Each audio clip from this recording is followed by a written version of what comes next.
Fala pessoal, tudo bem? Nós vamos dar início a mais uma disciplina de prática previdenciária. E essa disciplina é exclusiva para o segurado especial da Previdência Social. É um dos temas mais fortes. Eu costumo dizer que a parte profissional previdenciária ela é dividida em segmentos. Pessoal da parte de incapacidade laboral, as pessoas da aposentadoria especial por agentes nocivos, pessoal de revisionais, pessoal BPC-Luas e a turma do segurado especial da Previdência Social, além das aposentadorias urbanas em geral. Então, é um segmento muito importante do direito previdenciário brasileiro, no âmbito do regime geral, tendo em vista a filiação social do segurado especial. Conforme nós veremos, o segurado especial é um segurado que tem esse adjetivo especial, não é à toa. Tanto na parte de custeio quanto na parte dos benefícios previdenciários, as regras serão diferenciadas para o segurado especial. Ao longo das aulas eu vou dizer, para o segurado especial é diferente. Porque o segurado especial ele é tratado pela lei previdenciária como hipossuficiente. Conforme detalharemos em breve, são duas as espécies de segurados especiais: o produtor rural e o pescador artesanal, nas situações de trabalho individual ou em regime de economia familiar para fins de subsistência. A Lei 8213 criou essa figura. Não existia a figura do segurado especial no Pro-Rural. Na Previdência Rural, a Lei Complementar 11 de 71 não utilizava a expressão segurado especial. Trata-se de uma figura jurídica constituída pela Lei 8.213 de 1991. E é um segurado que vai ter filiação automática à Previdência, mesmo que ele nunca tenha recolhido a contribuição previdenciária sobre produção rural. Essa é a grande peculiaridade do segurado especial. Por uma imposição constitucional, ele só paga a contribuição obrigatória quando ele comercializa a produção rural. Por exemplo, se ele comer a produção rural a vida toda e não vender nada, não tem fato gerador do tributo, mas tem filiação automática. E mesmo quando ele venda, se ele não vender, isso não vai prejudicar a filiação automática dele. É por isso que dentro da área de previdência é muito comum que as pessoas queiram ser segurados especiais. Embora os benefícios sejam, como regra geral, de renda mínima, mas não exigem a prova do efetivo recolhimento da contribuição previdenciária. E o objetivo aí, nas mais de 10 aulas que comporão essa disciplina, vai ser fazer essa abordagem geral do enquadramento previdenciário do segurado especial. Embora não exaura o nosso programa, que sempre vai além, o programa formal que consta aqui do nosso site é o seguinte: segurado especial, hipótese de filiação, produtor rural, pescador artesanal, presunção de recolhimento da contribuição, a idade mínima para a sua filiação e os pontos controvertidos, hipóteses de caracterização e de descaracterização da qualidade de segurado especial, área do imóvel rural, dimensão de embarcação, prova material, documentos mais usados. Essa é uma peculiaridade. É uma disciplina mista, é uma disciplina material e processual. Trabalharemos inclusive com os atos internos da autarquia, que são 2 ofícios circulares da Diretoria de Benefícios, para a caracterização do segurado especial, trabalhando também com as provas e a atual sistemática até o final de 2022 do modelo de autodeclaração que uma entidade do Pronaté ou um órgão público, e na prática está sendo o próprio INSS que está fazendo, promove a avaliação e, se for o caso, a ratificação. Então, a disciplina aqui vai entrar muito na questão da prova e do processo administrativo previdenciário. Contemporaneidade. Depois a gente entra na parte dos benefícios do segurado especial. Aposentadoria por idade do segurado especial. Falaremos da aposentadoria híbrida, regras de transição, benefícios por incapacidade laboral, salário maternidade, auxílio acidente, pensão por morte, auxílio reclusão, renda mensal, competência jurisdicional e pontos controvertidos. Conforme falei, é sempre um programa formal, a gente sempre vai além, trazendo alguns pontos adjacentes no que tange o segurado especial da Previdência Social. E nessa aula de apresentação da disciplina, o nosso objetivo é trazer uma visão geral sobre o assunto e sempre provocá-los, porque o objetivo aqui, além de transmitir o conhecimento atualizado, é sempre fazer o aluno raciocinar e criar os seus próprios entendimentos. Quais foram os efeitos da reforma da Previdência, Emenda Constitucional 103 de 2019, sobre o segurado especial? Eu acompanhei desde o encaminhamento do projeto, foi a PEC de número 6. O governo teve 2 pontos que ele queria alterar, queria endurecer. Um desses pontos era o segurado especial, outros era a regra do BPC-LOA, do benefício assistencial devido ao idoso e ao deficiente carente. E o Congresso Nacional de cara rejeitou isso. Nós temos uma aposentadoria para trabalhadores rurais, dentre eles o segurado especial, que também beneficia pescador artesanal e garimpeiros. Os garimpeiros são contribuintes individuais, que é uma aposentadoria com idade reduzida, de 60 anos de idade para o homem e 55 anos de idade para a mulher. E o Congresso rejeitou qualquer alteração na aposentadoria por idade rural. Outro sim, tentou-se criar uma contribuição efetiva sobre o salário de contribuição, um modelo simplificado, similar àquele recolhimento de 5% do salário mínimo, do microempreendedor individual e do facultativo com CAD único de baixa renda, e o Congresso também sequer deliberou. Desse modo, quase que 100%, um outro ponto que nós vamos trabalhar nessa disciplina, mas digamos aí que 99%, o segurado especial passou incólume da Emenda Constitucional 103, praticamente nada alterando a respeito do seu regime jurídico que foi conservado. Buscava-se alterar o parágrafo 8º do artigo 195 da Constituição, mas o Congresso sequer aceitou que fosse votado isso. O que dispõe o parágrafo 8º do artigo 195 da Constituição Federal?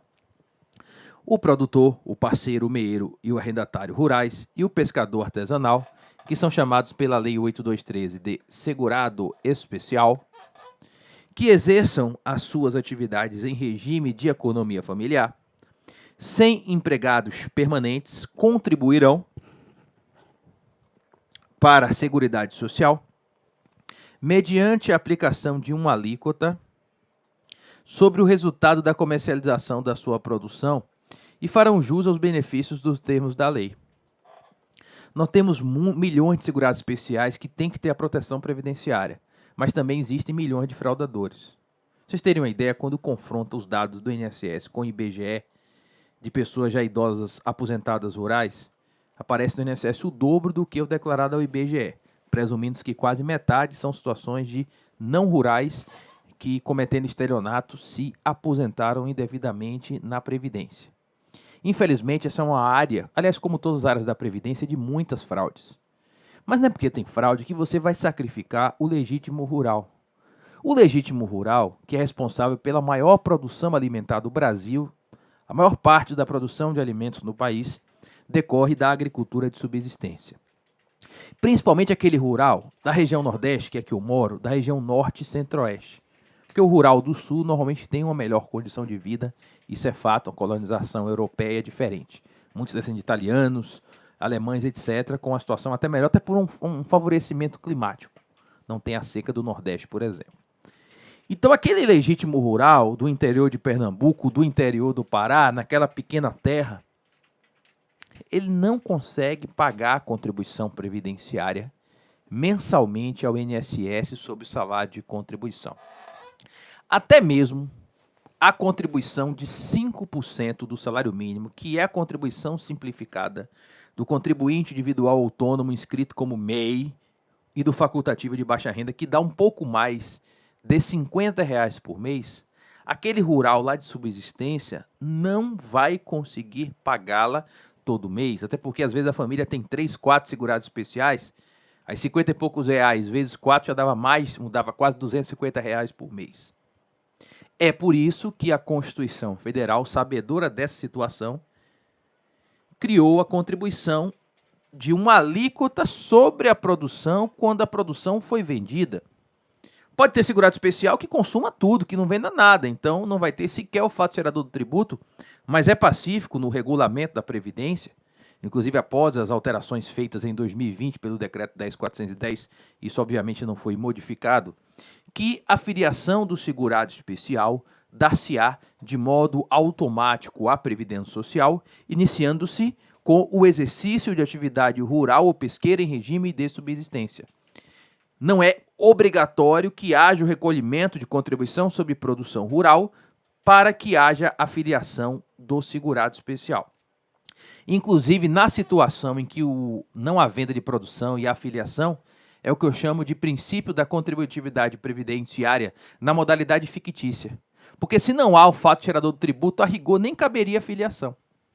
Porque a gente só fala em presunção de recolhimento da contribuição quando houve o fato gerador e o tributo não foi pago. Se não vendeu produção nenhuma nesse mês, não tem nem fato gerador. Aí chama contributividade fictícia, na situação do segurado especial, que é legítima, na minha opinião, para os verdadeiros rurais, não para os fraudadores que se aproveitam da legislação. Ok? Então, o segurado especial, não com essa nomenclatura, ele é citado no 195, parágrafo 8º da Constituição Federal. Vou até dar uma esfriada aqui no ar, começa a falar e tomar café, eu tenho que esfriar o ar-condicionado aqui. Minha esposa que não gosta muito de ar-condicionado frio, mas aí você sabe que aqui em casa tem que prevalecer a posição do marido. Eu sempre dou a última palavra aqui em casa. Sabe qual é? Sim, senhora. Então, nessa situação, o produtor rural ou pescador artesanal, em regime de subsistência, só pagará a contribuição obrigatória à Previdência no mês que ele comercializar a produção rural. E essa regulamentação é dada no âmbito da Lei de Custeio da Seguridade Social. Eu me refiro à Lei 8.212 de 91, no artigo 25. A contribuição do empregador rural pessoa física e do segurado especial, que é o que nos interessa agora, destinada à Seguridade Social será de... A contribuição básica, que no governo do Michel Temer foi reduzida, tá? Era 2%, caiu para 1,2%, 1,2% da receita bruta da comercialização da produção. E o SAT, que é para cobrir os benefícios por acidente de trabalho, chama Seguro Acidente de Trabalho, de 0,1% da receita bruta proveniente da comercialização da produção para financiamento das prestações por acidente de trabalho. Então, o total previdenciário, 1,3%. É algo simbólico. Imagine que o segurado especial vendeu no mês de milho R$100. Vai pagar R$1,30 de contribuição previdenciária. É algo simbólico. Essa contribuição, conquanto obrigatória, o seu não recolhimento não impedirá a filiação do segurado especial. O próprio INSS há séculos assim entende, há séculos, desde 91, quando foi criado o segurado especial da Previdência. Embora se trate de uma contribuição obrigatória, o não recolhimento não impede a filiação do segurado especial. Agora, tem que verificar a prova. Esse é um dos nossos grandes objetivos dessa disciplina, fazer o estudo do atual modelo de autodeclaração do segurado especial, previsto na Lei 13.846 de 2019, fruto da conversão da MP 871, e que está previsto para vigorar até o final do ano de 2002. A partir de 2023, não foi criado ainda, é previsto um sistema de declaração anual através da criação de um novo CNIS, de um novo Cadastro Nacional de Informações Sociais, que vai se chamar CNIS do Segurado Especial. Esse recolhimento de contribuição previdenciária sobre produção rural só dá direito a benefícios mínimos. É por isso que a aposentadoria, a pensão por morte do segurado especial, nessa condição, vai ser sempre de salário mínimo. Porque o salário de benefício do segurado especial que contribui sobre produção rural é de um salário mínimo conforme fixado dentro do artigo 29 da Lei 8.213. Não obstante isto, para o segurado especial que tem uma condição melhor, e o grande exemplo são os segurados especiais da região sul, a lei previdenciária possibilitou que, se eles quiserem, paguem uma contribuição facultativa de 20% do salário de contribuição, valendo-se do caput do artigo 21, que trata da contribuição do contribuinte individual e do facultativo, que, regra geral, é uma alíquota de 20%, com o salário de contribuição que vai do salário mínimo até o teto do salário de contribuição.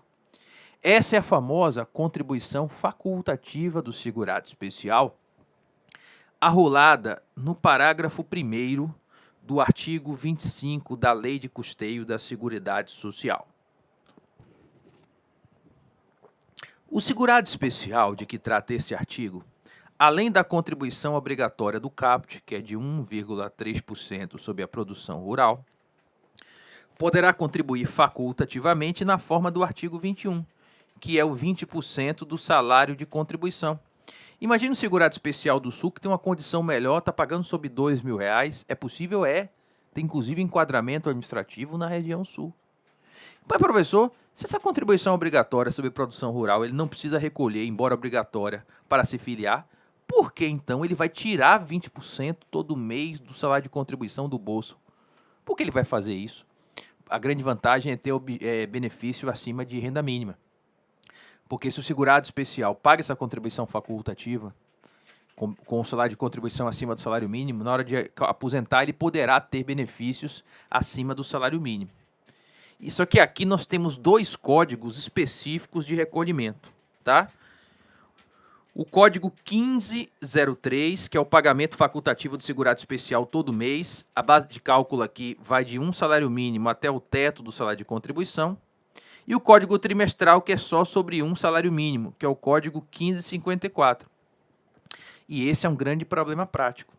Tem segurado especial que continua na atividade rural, mas não paga no código certo, paga no código do contribuinte individual rural, em vez de pagar no 1503 ou no 1554.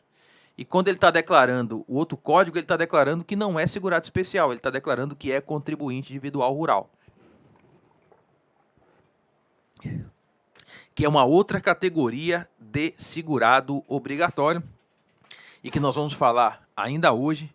A gente vai fazer a classificação do trabalhador rural e sua relação com o segurado especial, nessa aula de apresentação da disciplina do segurado especial e dos seus benefícios. Para a contribuição obrigatória sobre produção rural, embora tecnicamente obrigatória, o seu recolhimento não impede a filiação do segurado especial. Vamos ver, o homem 60 anos, a mulher 55, basta provar 15 anos contínuos ou descontínuos, até tem que ter a qualidade de segurado no momento em que implementa o requisito, no momento do requerimento administrativo. A gente vai explicar isso na aula de aposentadoria por idade. Mas, basicamente, o homem precisa de 60 anos de idade e 15 anos de atividade rural. A mulher precisa de 55 anos de idade e 15 anos de atividade rural. Não importa se pagou ou não pagou contribuição sobre produção rural. Isso é fato jurídico irrelevante. Ele vai ao INSS, apresenta uma autodeclaração, que nós vamos trazer o modelo e explicar todos os campos, e tem que ter documentos contemporâneos para poder lastrear essa autodeclaração. E com isso consegue a aposentadoria por idade de segurado especial no valor de renda mínima, que exige a carência de 180 meses, que dá 15 anos. Nesse sentido, essa carência é computada a partir do exercício da atividade rural, sem a necessidade do recolhimento de contribuição previdenciária. Nesse sentido, vejam o regulamento da Previdência. Pessoal, o regulamento da Previdência ele foi atualizado com a vigência em 1/7/2020, tá? Esse decreto 10.410, eu chamo ele de novo regulamento da Previdência, porque ele fez uma grande atualização, de acordo com a reforma da Previdência, no decreto 3.048. E o artigo 28, que trata da carência, fala o seguinte: o período de carência ele será computado para o segurado especial. Considera-se o período de carência para a concessão dos benefícios do segurado especial, e vamos estudar todos, o tempo mínimo de efetivo exercício de atividade rural, ainda que de forma descontínua, igual à quantidade de meses necessárias à concessão do benefício requerido. Se uma aposentadoria por idade urbana são 180 contribuições previdenciárias mensais a título de período de carência, como é que você interpreta isso para a aposentadoria por idade rural do segurado especial? 180 meses desenvolvendo atividade rural ou pesqueira de subsistência, podendo ser contínuo ou mesmo descontínuo. O que importa é que atinge os 180 meses e que na aquisição, no momento do implemento etário, 60 anos para o homem, 55 para a mulher, tem a qualidade de segurado especial. Mas fiquem tranquilos que nós vamos detalhar tudo isso, é apenas uma apresentação geral da respectiva disciplina. E conforme falei, essa contribuição de produção rural sempre vai gerar direito ao benefício mínimo. Por isso que o salário de benefício do segurado especial consiste sempre no valor de salário mínimo. A exceção é se ele tiver as contribuições efetivas sobre o salário de contribuição, que vai se fazer a fórmula natural de cálculo do salário de benefício. Que na disciplina específica a gente sempre vê aqui, que isso também foi modificado pela emenda 103 no artigo 26. Ok? Bom, eu tenho aqui mais duas perguntas. A primeira pergunta foi impactos da reforma da Previdência no segurado especial. Já fiz uma resposta genérica e vamos especificar ao longo das aulas. Mas eu tenho mais duas perguntas. Qual é o enquadramento do trabalhador rural? Isso é fundamental, as pessoas confundem demais. As pessoas acham que trabalhador rural é sinônimo de segurado especial. Isso está tecnicamente errado. Por exemplo, o pescador artesanal é segurado especial e não é, stricto sensu, trabalhador rural. Além disso, nós temos trabalhadores rurais que não são segurados especiais. São três: o empregado rural, o trabalhador avulso rural e o contribuinte individual rural. Então, na sistemática da Lei 8.213 de 1991, o trabalhador rural ele pode ser um segurado especial, que é a situação do produtor rural de subsistência. Ele pode ser um empregado rural, que é o empregado com atividade rural com os requisitos do vínculo empregatício. Ele pode ser um trabalhador avulso rural, que é aquele que não tem vínculo de emprego e o serviço é intermediado pelo sindicato rural. E ele pode ser ainda o contribuinte individual. Existem dois contribuintes individuais rurais: o produtor rural, que não é de subsistência. Imagina aquele produtor rural com a grande terra, cheio de empregados. Ele não é segurado especial, conforme veremos, porque ele não é de subsistência. E ainda tem o contribuinte individual, autônomo rural, que presta serviço para diversos fazendeiros. Então, o que eu quero já de cara desmistificar para quem ainda não sabia disso, muita gente já sabe, é que não se há de confundir trabalhador rural com segurado especial. A expressão trabalhador rural é mais ampla. Além disso, tem um segurado especial pescador artesanal que não é trabalhador rural. O empregado rural, o produtor rural segurado especial, o trabalhador avulso rural e o contribuinte individual autônomo rural, eles têm a mesma redução de idade para aposentar. Homem 60, mulher 55 anos. Muitas vezes, em audiência, eu fiquei nessa parte aí de audiência de juizados especiais federais por apenas 13 anos, de 2006 a 2019. Hoje eu atuo na Procuradoria do INSS em Brasília, no STF, no STJ, na TNU, e faço a consultoria da presidência do INSS.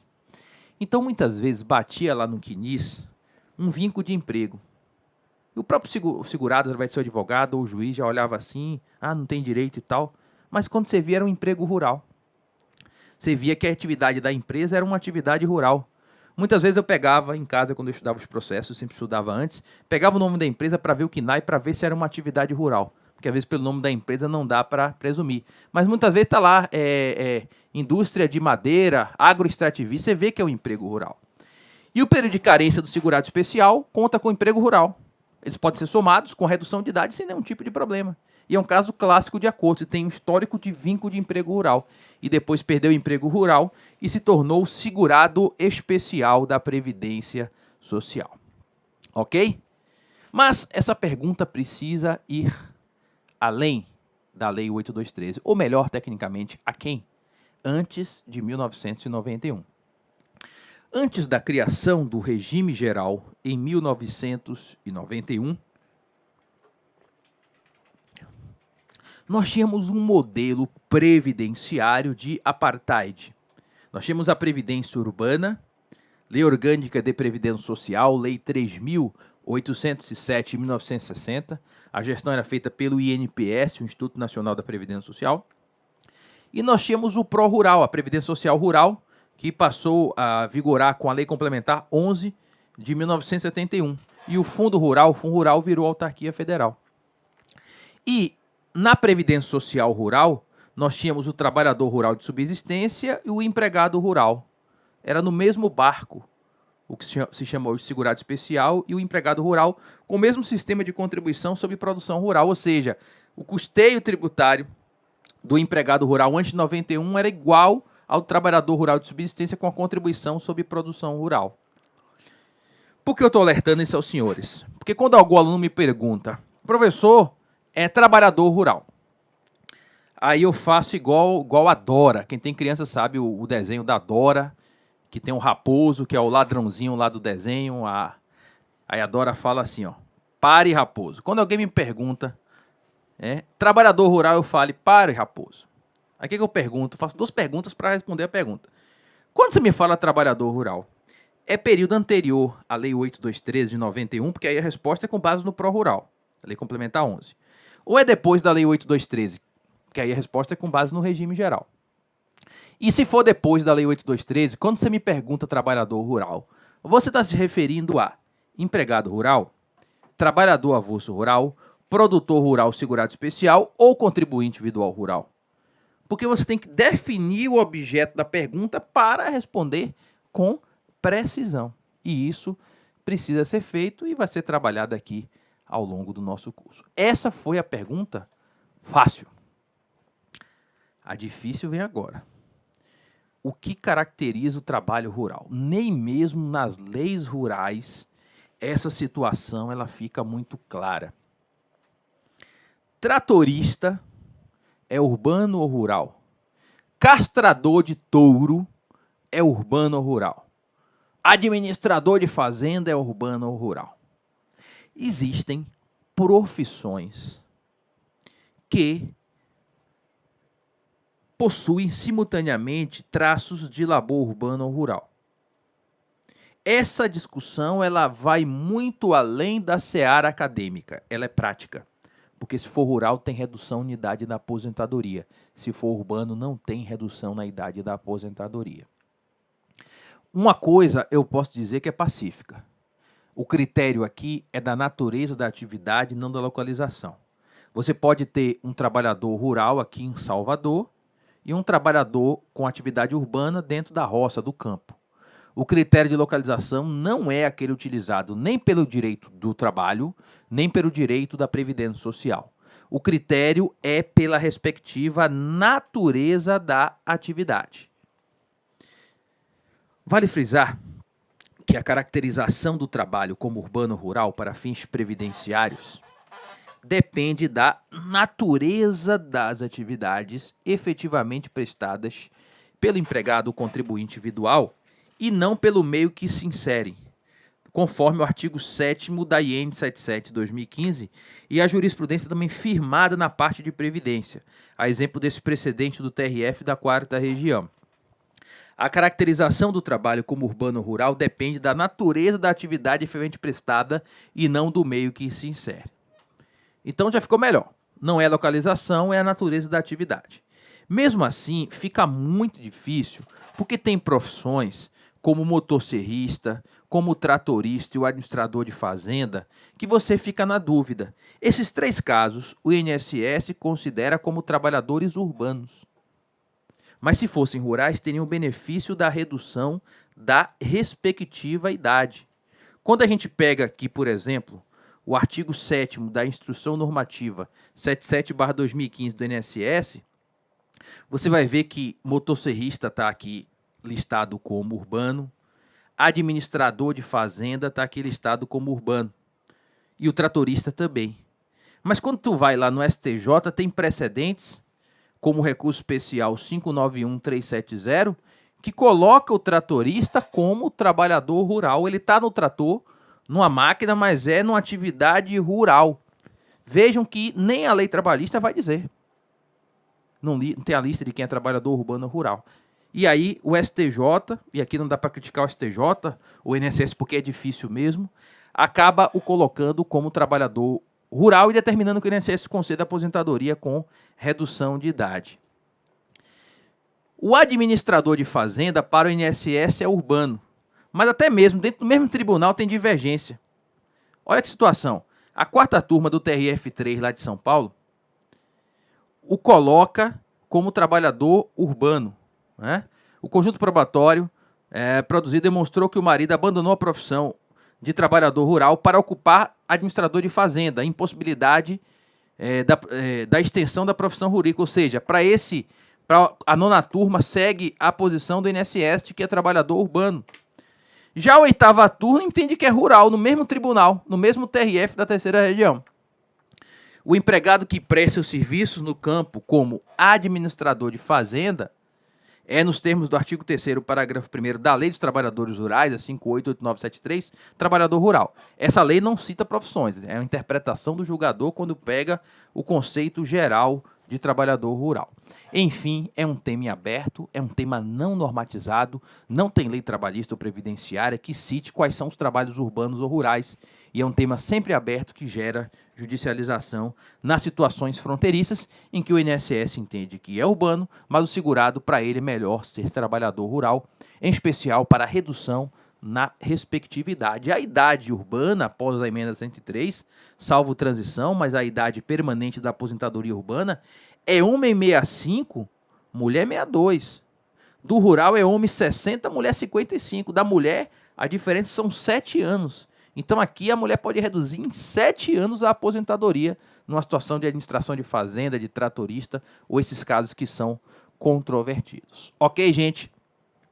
Esta foi apenas a aula inaugural. A gente vai ter mais de 10 aulas. Eu vou programando as aulas ao longo do curso.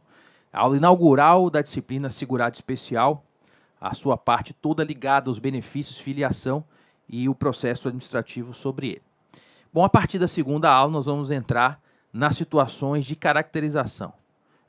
O que caracteriza a filiação de um produtor rural ou de um pescador como segurado especial? Esse detalhamento nós vamos fazer a partir da Lei 823, do Regulamento da Previdência, da IN 77/2015 e da jurisprudência, a partir da nossa segunda aula. Um abraço para vocês e até lá!